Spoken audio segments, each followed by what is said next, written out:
So here we go, part 2 of the video. We are going to show you the finished product.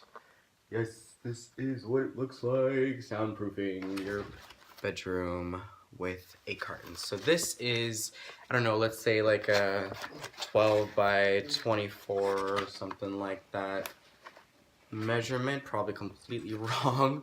But as you can see, it's 1, 2, 3, 4, 5, 6, 7, 8-ish. 8 cartons for this.